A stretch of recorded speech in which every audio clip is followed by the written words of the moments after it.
Bonjour à tous et à toutes, bienvenue pour cette nouvelle vidéo. Aujourd'hui, on se retrouve pour un nouveau retour de mes 10 derniers films que j'ai vus. Donc comme vous le savez, j'ai vu plus que 10 films, j'en ai vu en tout 16. Donc cette fois-ci, j'ai vu pas mal de films, j'ai rattrapé pas mal de films de 2024. J'ai vu le Twister, là, le dernier Twister, là, donc qui est le second opus de Twister qui était sorti dans les années 90. J'ai regardé Maxime, qui est le troisième volet de Ty West. Et j'ai regardé Un voyage en pyjama, qui est un petit film qui est sorti en janvier 2024. J'ai regardé aussi d'autres films, donc je vais vous faire un peu toute la sélection des 16 derniers films que j'ai vus. Retour sur les 10 derniers films que j'ai vus, ce n'est qu'un titre, hein, mais ça respecte jamais le nombre indiqué dans le titre. Voilà, c'est un titre générique pour vous dire que voilà, dès que j'atteins au moins 10 films, je vous les présente. Donc je vais commencer par une petite comédie que j'ai vue dernièrement, c'était à peu près en début du mois d'août. C'était Marie-Francine, qui est une comédie avec Valérie Lemercier. On retrouve aussi au casting Patrick Timsit, Denis Podalides, pas facile à prononcer. C'est l'histoire d'une femme d'une cinquantaine d'années qui se retrouve sans logement, sans travail, et elle se retrouve en situation qu'elle se retrouve avec ses parents. Elle emménage chez ses parents, donc évidemment la cohabitation va pas se passer comme prévu, quoi. Et elle va tomber un petit peu, parce que c'est une comédie romantique, elle va tomber amoureuse du beau restaurateur incarné par Patrick Timsit. Donc déjà, je trouve que le duo Valérie Lemercier et Patrick Timsit, c'est un casting que tout oppose, mais bizarrement ça fonctionne plutôt bien. Je trouve que le duo se complète bien, ça fonctionne bien. Les deux acteurs sont en osmose les uns avec les autres. Il y a une petite romance très légère. Il y a aussi quelques mensonges, parce que lui aussi il est en situation lui aussi, je vais pas vous spoiler, mais lui aussi il a une histoire similaire avec cette femme de 50 ans incarnée par Valérie Lemercier. C'est une comédie vraiment très feel good, très chill. Les parents qui incarnent ceux qui incarnent les parents de Valérie Lemercier jouent vraiment bien. On retrouve Hélène Vincent et Philippe Lodenbach. Je trouve que dans l'ensemble, on se retrouve vraiment dans un casting plutôt sympathique. Elle gère une petite boutique de vapoteuses, donc de cigarettes électroniques. Il y a quelques situations qui sont plutôt marrantes. Après, c'est pas non plus la comédie du siècle. Mais c'est une petite comédie légère, sympathique, bien réalisée, bien écrite. On n'est pas dans une mise en scène de fou, mais les personnages, le déroulement, le background des personnages, l'avancée des personnages est vraiment bien écrit. Dans l'ensemble, on est vraiment dans une belle avancée des personnages. Voilà, ils évoluent au fur et à mesure du métrage, ils grandissent au fur et à mesure du métrage. C'est tout ce qu'on attend d'une petite comédie romantique de ce calibre-là. Valérie Lemercier, je trouve que c'est une actrice confirmée qui n'a plus rien à prouver à personne. Moi, j'aime bien son jeu d'actrice. Patrick Timsit, que je trouve extraordinaire aussi. Denis Podalides, c'est celui qui joue un petit peu l'ex, ou je sais plus si c'est l'ex de Valérie Lemercier. Il joue plutôt bien. Il joue un petit peu le rôle de con à la perfection. Et les deux parents, je les trouve vraiment convaincant, quoi. Hélène Vincent et Philippe Lodenbach jouent plutôt bien. Et il y a Xavier Lemaitre, mais je sais plus qui c'est. J'ai un peu perdu au fil du temps. C'est une petite comédie légère, et qu'est-ce que j'avais mis, moi, dans mon pitch? Une comédie sympathique, simple, mais efficace, avec de l'humour léger. Oui, c'est un humour très léger. Avec une Valérie Lemercier et un Patrick Timsit qui enjolivent à eux deux le film, une sorte de Tanguy sans le côté méchant. Oui, c'est vrai qu'avec le retour chez les parents et tout, il y a un petit côté Tanguy dans le scénario, dans le récit. En se concentrant plus sur une relation. Un film qui donne des ondes positives aux spectateurs. C'est vrai que c'est très feel good, quoi.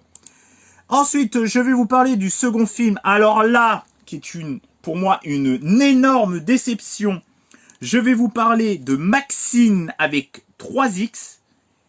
Alors, déjà, c'est une trilogie avec, comment elle s'appelle, l'actrice principale, attendez. L'actrice principale avec Mia Goth, qu'on a retrouvé là dans les dernières années. Elle a fait pas mal de films majoritairement horrifiques, thrillers horrifiques, voire un petit peu fantastiques. Alors, ils avaient commencé par le film X, ils s'étaient retrouvés, c'était dans les années, je crois, 80, non, 60 ou 80. Je crois que c'est plutôt, je crois que c'est les années 80, je crois. Je sais plus. 60 ou 80. Enfin bref, c'était dans le début du X. Ouais, je crois que c'est les années 80. Ils tournaient un film dans une espèce de baraque un petit peu genre à la Massacre à la tronçonneuse. Sauf qu'il y avait une bande de vieux pervers, un couple de vieux pervers. Alors moi personnellement, j'avais pas aimé la première partie. J'avais trouvé ça un peu... Il y avait même Jenna Ortega dans le... je crois que c'est là qu'elle s'est fait connaître là, et elle s'est fait connaître aussi dans Vendredi, dans la série Adams, sa famille Adams là. J'ai plus le nom en tête, mais je crois que c'est lié avec la famille Adams. Mais j'ai plus le titre en tête de la série. Enfin bref, j'avais pas trop aimé la première partie. La deuxième partie, là, quand ça part en couille avec les vieux, ça part complètement en couille. J'avais bien aimé le personnage incarné par qui était incarné par Mia Goth, donc Maxine. J'avais bien aimé la tournure que prenait ce film, sauf une première partie que je trouvais un peu chelou. J'avais du mal un peu à rentrer dedans avec les vieux pervers et tout. Ça me plaisait pas trop. Ensuite, ils avaient fait Pearl, avec comme personnage principal Mia Goth, que pour moi, qui excellait dans son art d'être machiavélique. Une histoire où on a vu toute l'enfance de Maxine. J'avais adoré toute la trame narrative autour de ce personnage, de son passé, de ses parents aussi. C'était horrible comme je sais pas quoi comme histoire. La perversité de cette gamine, enfin de cette jeune adulte, mais bon, elle était gamine aussi à certains moments. J'avais bien aimé Pearl, j'avais apprécié un petit peu les relations hommes-femmes de ce film. Il y avait un côté très pervers, très...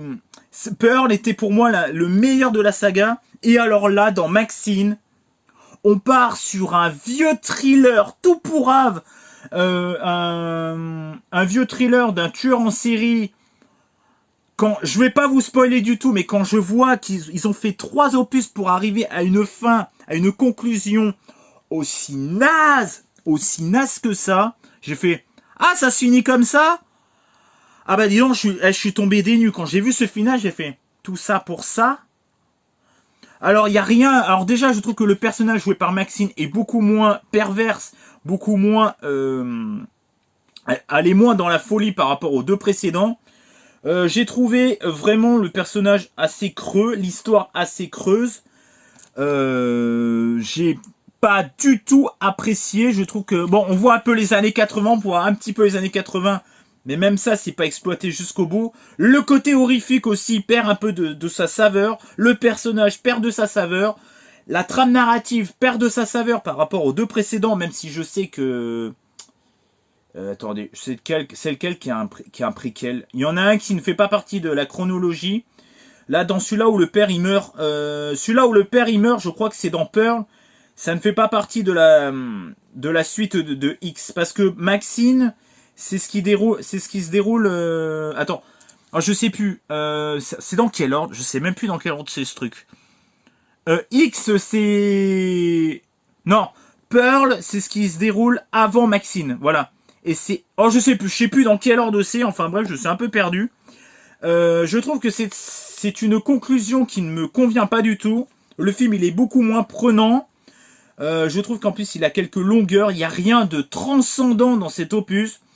Par rapport à Pearl, où j'étais vraiment sous tension, où vraiment la perversité de ce personnage, le background de ce personnage, le mal-être de ce personnage, parce qu'elle a un putain de mal-être avec ses parents et tout, elle a un mal-être intérieur, cette fille, qui était retranscrit dans Pearl, et même un petit peu dans X. Là, dans ce film, Maxine, j'ai trouvé ça d'une platitude, vraiment, comme le plat pays, en Belgique. J'ai trouvé le récit, j'ai trouvé tout plat.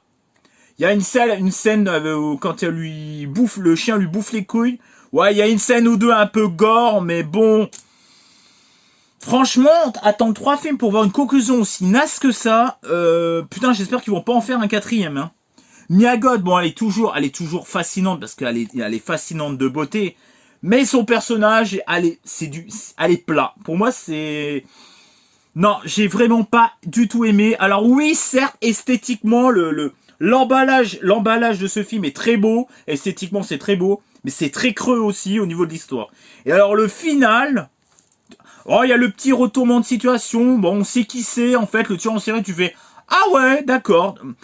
Déjà que moi, personnellement, j'avais confondu un petit peu avec l'opus qui ne fait pas partie de la saga. C'était un espèce... Ils avaient fait ça ils avaient fait un petit non, c'est pas un remake. C'est comment il s'appelle quand c'est un opus qui ne fait pas partie de la saga de base. Je sais plus. Enfin bref. Déjà que je m'étais mélangé. Mais en plus de ça... Esthétiquement, oui, c'est très beau. Ça représente bien les années 80 et tout. Mais voilà, je reste vraiment sur ma fin, quoi.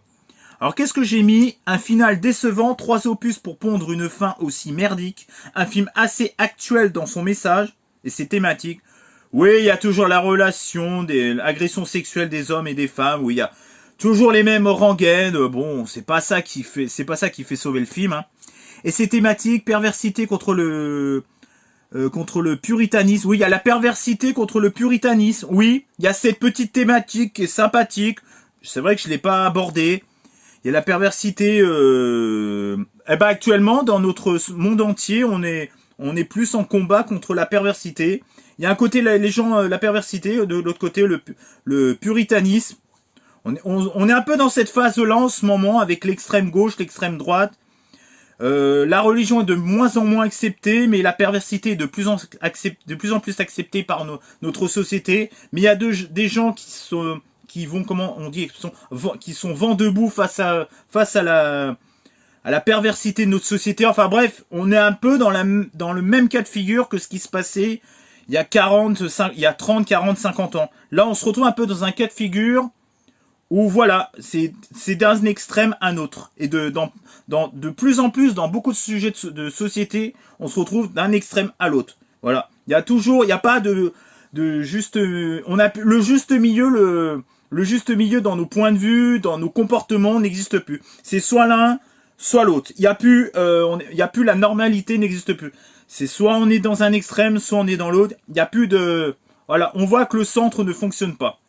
Être dans les normes, dans la normalité, ça n'existe plus. Il faut être soit dans un extrême ou soit de l'autre. Et ça marche dans quasiment tous les sujets de société, et de notre société. Voilà, il n'y a pas... Là, voilà ce qui s'est passé dans les 2 dernières élections. L'extrême droite, l'extrême gauche. Voilà, et tout ce qui était au milieu, c'est bien cassé la gueule, c'est bien vautré. On voit que vraiment dans les autres pays, c'est pareil. Extrême gauche ou extrême droite. Il y a plus de... On n'est plus dans la normalité, n'existe plus. L'ancien monde n'existe pas. D'ailleurs, moi je trouve qu'on était mieux dans l'ancien monde parce qu'il y avait moins d'extrêmes que maintenant. Enfin bref. Qu'est-ce que j'ai mis?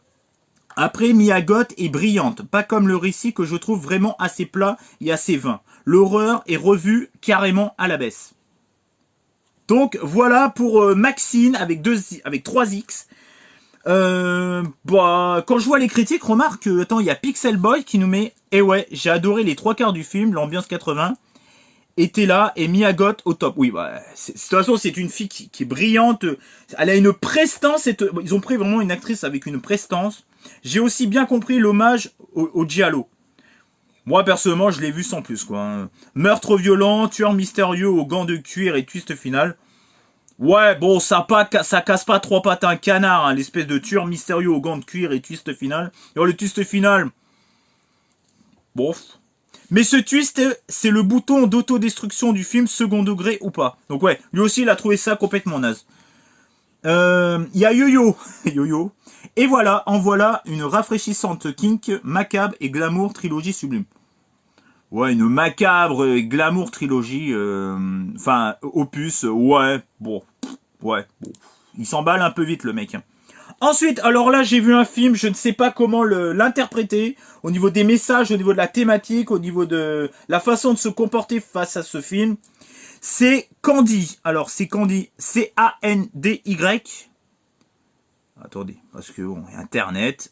D'ailleurs, je trouve l'actrice principale juste magnifique, enfin bref, qui est interprétée par Eva Olin, donc qui incarne la jeune fille Candy. Donc Candy, Candide, il doit y avoir un rapport avec Candy, Candide d'ailleurs. C'est l'histoire d'une fille, apparemment c'est un petit côté fantastique, enfin est-ce que c'est fantastique? C'est américano-français d'ailleurs. C'était aventure, fantastique et comédie. C'est l'histoire d'une fille qui se retrouve sur Terre, bon, on la voit qu'elle arrive sur Terre, bon, par un procédé, bon, on imagine un peu ce qu'on veut. Son père, il est professeur et elle va se retrouver dans des situations qu'elle va faire un petit peu, elle va voyager malgré elle dans pas mal de situations différentes et à chaque fois, elle va rencontrer des hommes totalement pervers, totalement dégueulasses, totalement gros porcs. Bon, il y en a qui sont un peu plus subtils que d'autres. Et la subtilité de ce film, c'est qu'ils vont trouver tous les moyens pour baiser, littéralement, et d'abuser d'elle. Alors, attention, je vais mettre des grosses guillemets. Je ne sais pas exactement où le film a voulu nous emmener. Est-ce que c'était un côté féministe parce que le film date de 68? Est-ce que c'était un rapport avec le féminisme de l'époque, d'ailleurs qui est très actuel aussi dans notre époque aussi actuelle? Parce que je sais que dans les années 60, il y a eu un mouvement féministe qui est un peu similaire au nôtre. Je sais pas si vous le savez. Elle va se retrouver avec des personnages complètement loufoques. Alors certes, ça parle de perversité, ça parle de viol, d'agression sexuelle. Mais ce que je ne comprends pas, j'ai du mal à mettre des mots dessus. J'ai du mal à analyser le personnage. Elle se fait abuser, mais la meuf, limite, elle en a rien à foutre. Est-ce que c'est une métaphore pour nous faire dire que voilà, il y a des maîtres, il y a des maîtres. Il y a des mecs qui sont psychologiquement instables, des violeurs, des violeurs, des gros pervers, des gros porcs. Est-ce qu'ils n'ont pas voulu mettre l'accent sur une fille innocente qui se laisse faire face à la perversité, face aux porcs, face aux violeurs? Il y a une métaphore là-dedans, assez féministe des années 60, mais d'un autre côté, la meuf, elle en a un petit peu rien à foutre, elle se fait abuser, mais bon. Après, bon, bah, se laisse faire. Ou alors, est-ce que c'est une meuf qui aime bien, baiser avec des mecs? Je sais pas si quelqu'un l'a déjà vu ce film. D'ailleurs, c'est un film de Christian Marquand. Donc, c'est un film américano-français. D'ailleurs, l'actrice principale, elle est super magnifique. Une petite blonde aux yeux bleus, vraiment magnifique. D'ailleurs, il y a même Charles Aznavour dans ce film. Mais tu dis, mais il part où? Il y a Marlon Brando aussi. Je sais pas. Et ça part. Par contre, ce que j'ai bien aimé, c'est avec le gourou. Il y a une scène ou deux. Alors, majoritairement, le film est assez lourd. Déjà parce il est malsain. D'un autre côté, il fait rire. D'un autre côté, il nous désespère. Il y a des moments où il nous fait marrer de rire. Moi, je pense avec le gourou, là, pendant toute la fin. Et ce que j'ai bien aimé, c'est le final aussi. Quand tu vois tous les personnages, il y a une espèce de...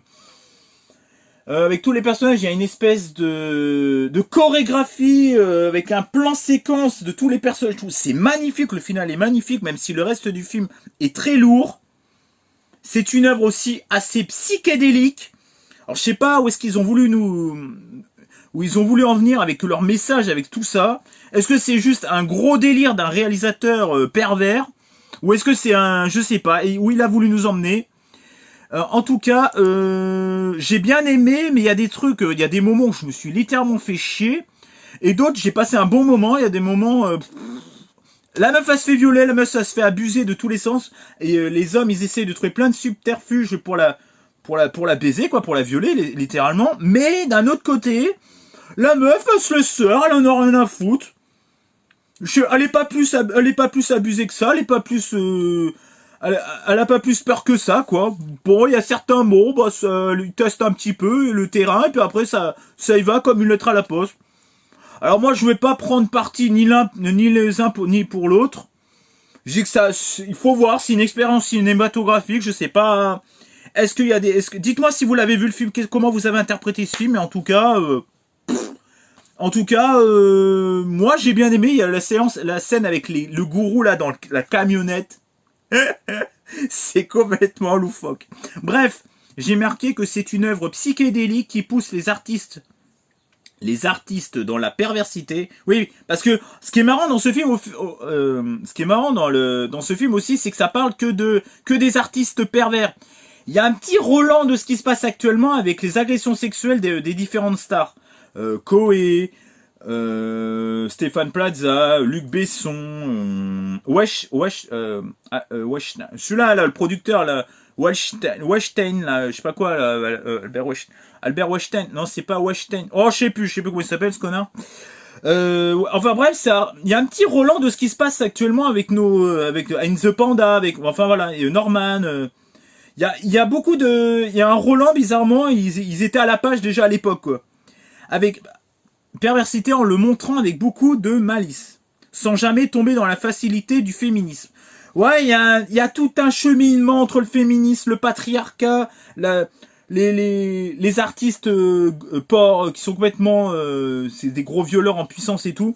Il y a tout un c'est léger mais d'un autre côté c'est très grave. Enfin, je sais pas, moi je pense qu'il faut le prendre comme un film voilà, ça se pose là, il faut pas se poser trop de questions et voilà, il faut se dire voilà, c'est une expérience cinématographique. Il y a des thématiques mais c'est un peu brouillon, c'est un peu avec une salade, tu tournes, et il y a un peu de féminisme et il y a un peu de pour les pervers, un peu c'est un pot pourri, quoi, un pot pourri de tout. Un film lourdingue les 3/4 du temps, ça c'est sûr. Avec un personnage candide et naïf, hypnotisante, de beauté et un casting de renom. Voilà. Parce que, comme je vous ai dit, au casting, il y a quand même Charles Aznavour, Eva Olin, Marlon Brando, je sais pas ce qu'il branlait dans ce film, Richard Burton, James Coburn,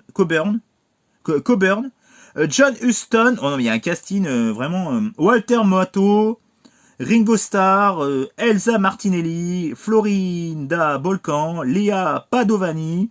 Ouais, il y a pas mal d'actrices italiennes aussi. Anita Pallenberg, bon, enfin bref, il y a même Charles Aznavour, enfin bref, Richard Burton. Je sais pas comment ils se sont retrouvés là. Un mystère. Ensuite, je vais vous parler du film Le Gendarme et les extraterrestres, qui est... attendez, est-ce que c'est 79 ou c'est 82 c'est l'avant-dernier de l'opus du gendarme, quoi, de Le Gendarme. C'est un opus qui ne fait pas partie de la saga. Enfin, il fait partie de la saga, mais pas de la chronologie. Enfin, de la chronologie de sortie au cinéma, si, mais de la chronologie dans l'histoire de la saga, dans la chronologie du scénario de la saga, non. C'est un opus à part. Malgré ça, je trouve que Le Gendarme et les extraterrestres est un bon petit délire de science-fiction à la française, un petit peu comme ce qu'ils avaient fait avec La Soupe aux choux. C'est assez délirant, c'est assez fun, il est presque mieux que l'épisode 3 et 4. Je trouve qu'il ressort un petit peu, ça ressort un peu du lot, je trouve que ça s'améliore au niveau qualité. C'est vachement marrant, moi ce que j'ai bien aimé, il y a tout un... Vous savez que c'était l'époque où la publicité était rentrée dans le quotidien des gens, il n'y avait aucune loi, aucune règle sur ça, et on se faisait harceler par de la publicité sans cesse. Bizarrement, ils ont voulu mettre cette thématique dans ce film.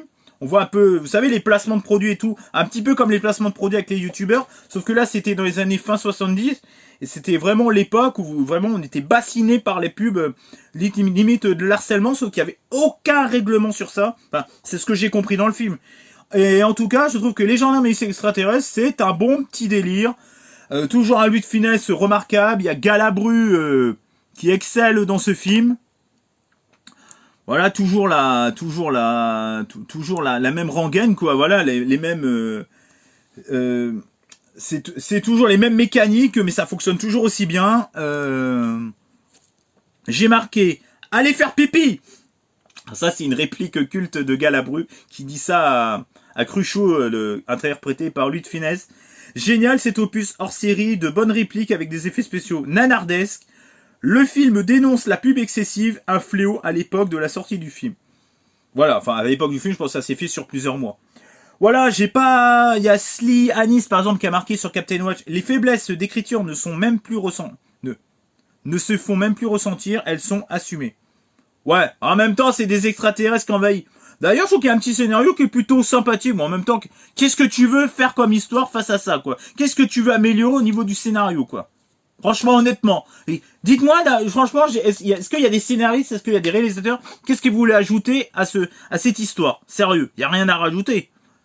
Qu'est-ce que vous voulez de moi? Alourdir l'humour? Bah non, ça marche pas comme ça. De Funès remplit les salles juste avec son nom. Le film est d'une nullité abyssale. Ouais. Oh là, tu chapes dans la colle, mec. Les gags sont ratés. Ouais, non. Non, alors là, c'est faux. Attendez. Hop, voilà. Le film est d'une nullité abyssale. Les gags sont ratés. L'humour ne marche pas. Ils ne savaient plus quoi faire de la saga un opus juste commercial. Ouais, bon, encore un... Ouais, un...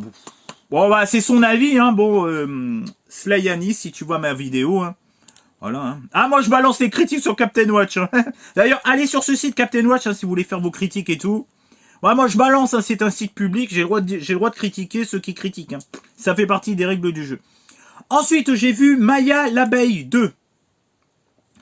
Alors, il y a... Comment ça se passe, déjà En fait, la ruche est là... Ah, mais putain, mais pourquoi ça... Voilà. La ruche, elle est menacée par la reine supérieure de devoir travailler plus et de devoir même quitter leur propre ruche. Enfin bref, il y a une menace qui plane sur cette petite ruche. Et ils ont trouvé Maya et sa copine... comment elle s'appelle, la petite... comment elle s'appelle, les petits des trous tout mignons, là Maya et Willy, ils vont trouver un subterfuge. Ils vont devoir participer aux Jeux Olympiques spécial abeilles. C'est mignon, il y a un petit côté, comment on appelle ça, un petit côté, j'aime bien l'animation que je trouve vraiment plutôt bien faite. Il y a un petit côté aussi que j'ai bien apprécié, c'est le dépassement de soi. C'est un film qui va obligatoirement plaire aux plus jeunes. C'est bien écrit, c'est bien expliqué. C'est plutôt entraînant, l'histoire est vraiment entraînante, c'est mignon, ça fait pas de mal, à une mouche, enfin en l'occurrence à une abeille. Il y avait les chroniques du comment il s'appelle, Valentin des chroniques du cinéphile, les chroniques du cinéphile qui avait dit que ça pouvait plaire forcément aux jeunes enfants parce qu'ils étaient obligés d'aimer ce film parce que c'était tellement bien fait qu'ils peuvent que accrocher à ce récit, à cette histoire, à ces thématiques, et je suis d'accord avec lui, et je ne suis pas d'accord avec lui parce qu'il disait que ça ne fonctionnait pas chez les adultes, et que ça correspondait pas forcément aux adultes. Je suis pas d'accord, avec ma mère, on s'y est pris au jeu, et on a adoré ce petit métrage. Il manque peut-être un petit côté aventure qu'on va retrouver dans le 3, je vais vous en parler tout à l'heure. Est-ce que j'ai grand chose d'autre à dire Une suite vraiment mignonne qui réussit à divertir les petits comme les grands, comme je vous ai dit.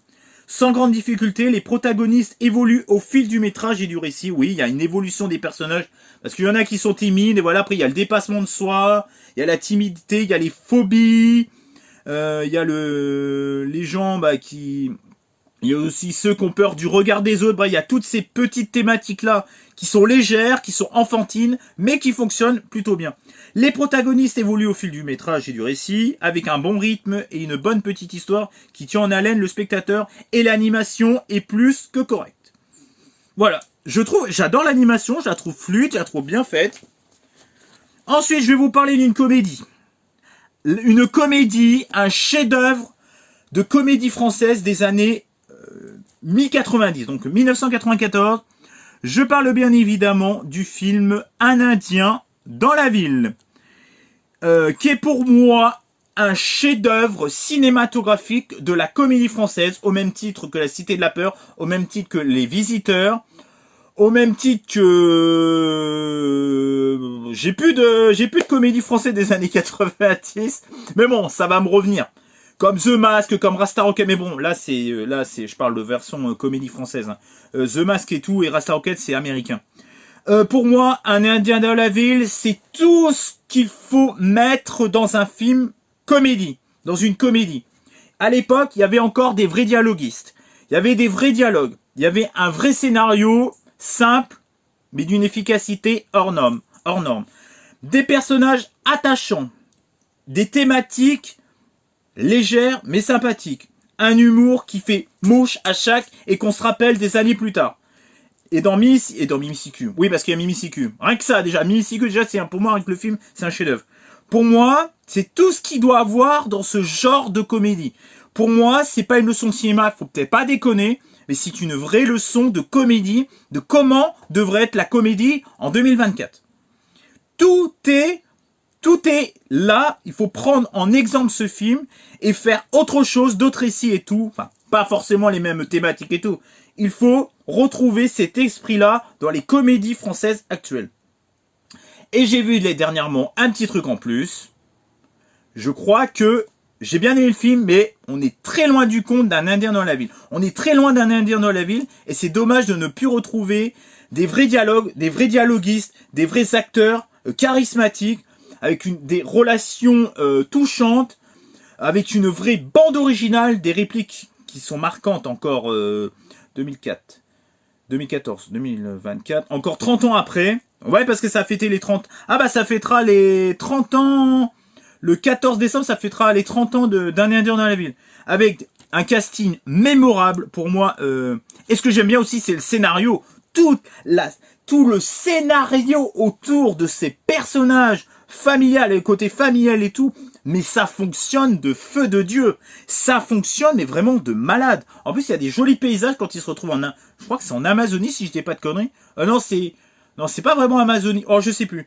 Avec des répliques cultes, que ça soit visuel, que ça soit oral, que ça soit... Ouais, il y a beaucoup de différents humours dans ce film. L'humour visuel, l'humour gestuel, enfin, il y a tout.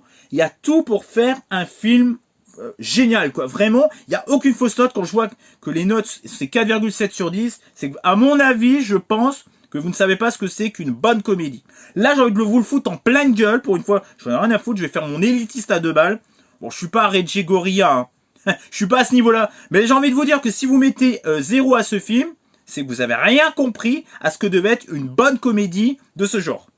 J'ai que ça à dire. J'ai que ça à dire. Tout est représenté pour être un chef-d'œuvre cinématographique. Enfin, peut-être pas un chef-d'œuvre cinématographique, mais au moins une leçon de comédie française. Voilà.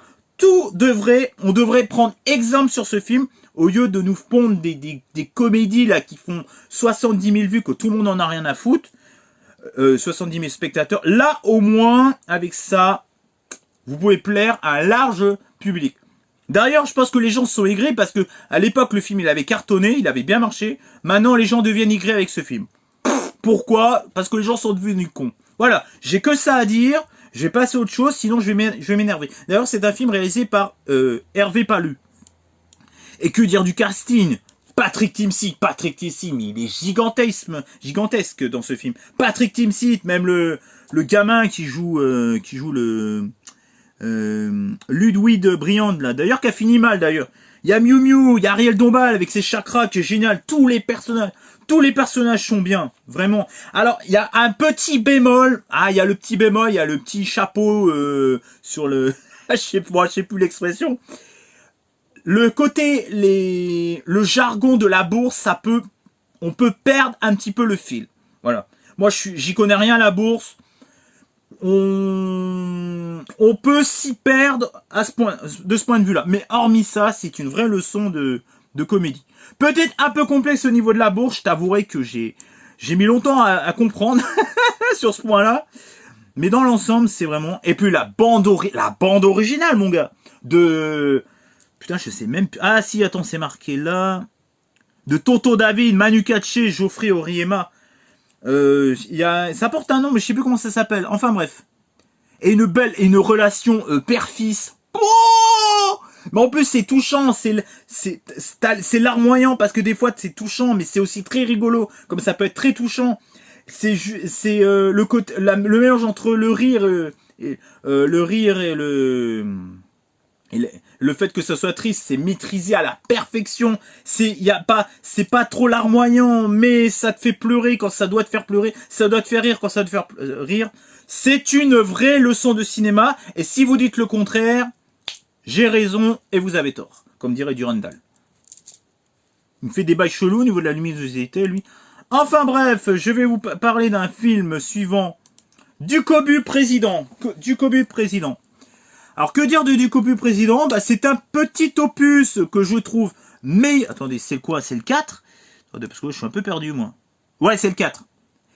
Je trouve que c'est un opus qui est meilleur que le 2 et le 3. Ça relève un petit peu le niveau. Enfin, du moins le niveau du... Attendez, c'est dans quoi Ouais, non, ouais, moi, je trouve qu'il est un peu mieux que les autres, parce que c'était quoi, déjà, les... Attendez, on avait du Kobu 3. Ah oui, c'était avec la classe... on va dire que ça remonte le niveau des vacances de Ducobu. Ducobu 3, c'était simple. Ouais, je trouve que... Ouais, non, ça relève pas forcément le niveau, mais on reste quand même dans un opus satisfaisant, bien fait. Là, c'est en fait, c'est un, un mec qui sort de nulle part. Il va monter les uns contre les autres pour que ça devienne une classe d'un nouveau genre, quoi. C'est-à-dire que c'est les enfants qui s'amusent et l'autorité n'existe plus.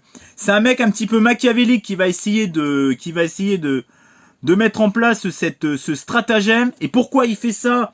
Bah parce qu'il il a un passif avec l'un des personnages. Je vais pas vous spoiler. Qu'est-ce que je voulais dire? Je sais même plus ce que je voulais dire. En tout cas, moi ce que j'aime bien, c'est les noms d'oiseaux que donne Ellie Moon avec sa fiancée qui est interprétée par Emily Kahn. Celui qui est un peu machiavélique, c'est Harry Habitant. J'adore cet acteur. D'ailleurs, je sais même pas s'il a ses affaires en cours. Là. Je sais même pas s'il est innocent ou pas. Je sais. Faites voir s'il est innocent ou pas, Harry Habitant d'ailleurs. Je sais même pas. Il y a tellement d'affaires maintenant. Moi, j'en ai un peu rien à foutre maintenant de ces histoires. Ah, non-lieu pour le comédien. Voilà. Voilà, bon. Voilà, ça devait pas être grand-chose encore. Enfin bref, moi c'est un opus que j'ai apprécié, qui change un petit peu de l'ordinaire. C'est amusant, c'est pas mal. Ah, il y a même... il y a Frédéric Bell dedans. Attends, j'ai loupé un truc là. Attendez. Adeline Gratin. Ah oui, Adeline Gratin, oui, qui est la fille de... Ouais, de Gratin, ouais. Qui est un peu l'amoureuse de Ducobu. Ce que j'aime bien aussi, c'est le personnage incarné par Ducobu. Il est pas trop mal. Gérard Jugnot, toujours du grand Gérard Jugnot, hein, lui. Et Ellie Moon, il est toujours là, quoi. Je trouve que c'est un opus vraiment feel good, qui part loin dans le délire, qui a un petit message, des petits messages sympathiques, voilà, sur l'éducation et tout, sur ce que pourrait devenir l'école si ça part un petit peu... S'il y a certains politiques un petit peu fantasques, ce que ça pourrait donner dans l'éducation nationale, bon, il y a un petit message, moi j'ai reconnu un petit message de ce genre. Je l'ai trouvé plutôt sympathique. Qu'est-ce que j'ai... Un quatrième opus où l'humour fonctionne mieux que les deux précédents. Ah ouais, je l'avais noté. Bon, vous voyez, je vous mens pas. Je me suis marré à plusieurs reprises, il y a une sous-lecture politique. Oui, il y a une petite sous-lecture politique... le mec, vous savez, qui est un peu machiavélique, qui fait penser un petit peu à Hitler. Bon, dans une certaine mesure, hein, attention, hein, entre guillemets, hein, voilà, on va pas comparer ce qui est pas comparable, mais bon. Il y a une sous-lecture politique plutôt intelligente pour un public adulte. L'acting est bon dans l'ensemble. Moon et sa copine ont des noms affectueux plutôt drôles. Ils se donnent mutuellement des noms, des petits noms d'oiseaux et tout. J'étais morte de rire. Macaille de je sais pas quoi. Franchement, rien que ça, franchement, je trouve ça pas mal. Il y a Dr Glitch qui avait marqué quoi dans sa critique? C'est pathétique. Bah ouais, mais bon, ça peut ta critique est pathétique parce que t'argumentes pas, mec. Je suis désolé. Enfin bref, petit opus sympathique. Après, c'est pas non plus l'opus du siècle. Ensuite, je vais vous parler d'un téléfilm. Attends, non, c'est pas un... Si, c'est un téléfilm, je sais plus. C'est un un VOD. Qui était sorti le 6 mai 2014. Bref, je sais plus si c'est un film ou pas. Ah non, c'est un téléfilm, pardon, excusez-moi. C'est l'Ordre des Gardiens qui reprend un petit peu l'aventure des Indiana Jones ou des Sydney l'aventurière, hein. Sydney Fox l'aventurière. Bref, c'est un film d'aventure où c'est un peu une lignée de personnages. Ils ont pas... Attendez, j'ai un trou là. Ils ont pas de super pouvoir. Non, je crois pas. Hein. Non, ils ont pas de super pouvoir. Mais c'est une lignée de personnages qui sont là, en gros, pour sauver le monde. Alors, personnellement, je trouve que c'est... au niveau des effets spéciaux, au niveau de l'esthétisme, au niveau de la... voilà, du travail de la mise en scène dans les plans et tout, même dans le budget et tout, ça fait assez téléfilm, certes, mais j'ai reconnu dans cette patte là que c'était vraiment fait d'une façon propre. C'est un téléfilm de luxe, c'est-à-dire que c'est un téléfilm qui aurait très bien mérité sa place au cinéma. Les personnages sont attachants, l'histoire est plutôt sympathique, l'aventure est prenante, le rythme est plutôt sympa, les personnages, j'ai bien aimé dans l'ensemble. Le côté méchant, le côté aventure. Alors, j'avais reconnu quoi? Qu'est-ce que j'avais dit qu'il y avait... Attendez, qu'est-ce que j'ai mis dans ma critique? Un téléfilm avec tous ses codes, sauf que c'est vraiment du DTV de très bonne facture. Un film avec une petite intrigue bien ficelée et bien rythmée, des acteurs qui font le job, les clichés et les facilités scénaristiques, on les accepte, ça passe bien. Oui, il y a quelques petites facilités scénaristiques. Le côté aventure est vraiment, par contre, attention, warning, stop, attention, warning, attention, là, faute professionnelle. Ça manque vraiment d'aventure. On se sent plus sur l'enquête, mais le côté aventure de rechercher des artefacts, de rechercher des... Vous savez, là, pendant un moment, ils vont à gauche, à droite pour aller chercher des trucs dans la nature et tout. Ça manque cruellement d'aventure. Le côté aventure pure et dure, le côté intrigue, le côté enquête, empiète trop sur le côté aventure. Ça manque d'aventure, quoi. En tout cas, j'ai bien aimé ce petit casting que je trouve vraiment plutôt sympathique. Il y a... Attendez, c'est quoi ces acteurs ou les... Ah oui, d'accord. Il y a Victor Garber, Michel Forbes, Alexa Penavega, Robbie Amell il est dans une série, lui. Kenan Tracé, Kira Clavel, enfin bref, petit casting aux oignons que je trouve... certes, c'est un petit casting de DTV, mais ça fonctionne plutôt bien. J'ai bien aimé l'histoire. Carter et Jordan Flynn ne sont pas les parents ordinaires. Ils parcourent le monde, protégeant les artefacts de contes de fées les plus puissants afin qu'ils ne tombent pas entre de mauvaises mains. Il y a un petit côté fantastique parce que tout ce qui est contes de fées, ça se produit un peu en vrai.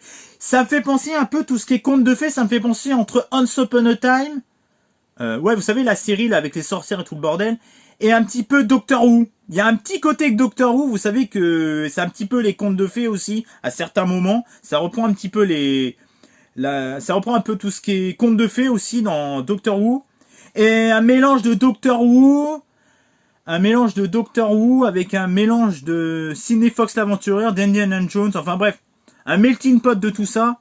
Alors que Flynn prennent leur travail très au sérieux, ils sont tout aussi préoccupés par le bien-être de leurs deux fils, Peyton et Trip, qui ne se doutent pas un instant de la véritable activité de leurs parents. Enfin, ils sont pas au courant de ce qu'ils font. Lorsque ces derniers disparaissent au cours d'une de leurs missions, les garçons découvrent toute la vérité et avec l'aide de Dylan, l'assistante de Flynn, ils partent à la recherche de leurs parents en tentant à leur tour de protéger un objet magique extrêmement puissant, le miroir de Blanche-Neige. Donc il y a aventure, mais il y a un petit... Alors ce que j'aime bien, c'est qu'il y a un petit côté fantastique, mais on ne voit pas le côté fantastique de visu, quoi. On nous dit qu'il y a des contes de fées et tout, mais à aucun moment on voit que c'est du fantastique. Ouais, c'est très paradoxal, mais on peut le considérer comme une aventure fantastique, mais sans nous faire voir le côté fantastique. Voilà, c'est assez paradoxal, mais c'est comme ça. Bref, petit film très sympathique. J'en suis où, moi? Alors, ensuite, j'ai vu le film Tais-toi. Alors, qui est avec un duo extraordinaire. L'histoire d'un con, avec l'histoire d'un prisonnier qui devient fugitif à cause du con. Et alors là, on va se retrouver avec des scènes complètement loufoques. Le duo est hors norme, il est extraordinaire. On dirait, attends, c'est un film de quel... de Francis Weber, bah voilà. Il y a toujours un con avec un mec intelligent, voilà. Ça, c'est un peu la carrière de Francis Weber. Il met toujours en avant un con avec un mec intelligent, voilà. Attendez, le dîner de con, c'était lui ou pas? Attendez, que je dise pas de conneries. J'ai pas envie de dire une grosse connerie. Attendez. Francis Weber, voilà, c'est un peu comme le dîner de con, c'est un peu comme tous les films un peu qu'il fait. Francis Weber, attendez. Il a fait les compères, il a fait les chèvres, il a fait les fugitifs, il a fait le dîner de con, il a fait le jouet. Voilà. Bon, enfin bref. Non, super film avec des dialogues excellents. Moi j'aime bien, c'est quand ils sont habillés en tafiole, là. Oh putain. Et l'autre, il se regarde dans le miroir. Oh, regardez les deux tanches. Mais c'est nous, pauvre connard, pauvre con, je sais plus comment il dit. Mais mort de rire. Ou alors quand ils volent une bagnole de flic, et Jean-Reno qui dit, bon, tu vas nous en chercher une autre. Le mec, il ramène une deuxième voiture de flic. Ou alors t'as l'autre débile, là, il fait, Rebé! L'autre, il fait, merde! Enfin, c'est que des trucs. Bonjour, je m'appelle Quentin, je viens de Montargis. Enfin, bref. Je parlais tout à l'heure de Anna Dorna à la ville. Je crois que dans les années 2000, c'est vraiment avec Astérix Mission Cléopâtre. Je crois que c'est vraiment le summum de la comédie française, quoi. Le tais-toi, il est extraordinaire, mais vraiment. Et en plus, il est touchant. Il a un petit côté très attachant, très touchant avec des personnages très attachants. Un duo où on s'attache à eux. De l'humour, en veux-tu, en voilà. Bref, super comédie. Je vais pas faire plus que ça. Hein, voilà. On connaît tous ce film. C'est un film culte. Ensuite, j'ai vu The Quack, donc qui s'appelle en français, je sais pas. Pour une fois, je connais le nom en VO, mais pas en VF. Ça s'appelle... Oh, putain. Ça s'appelle... le premier, déjà, le film, c'était Wave, qui se déroule en... Il ne faut pas le dire où ça se déroule, hein. Ça se déroule en Finlande, je crois. Attendez. Ça se déroule où, déjà putain. Ils peuvent pas mettre où ça se met, hein.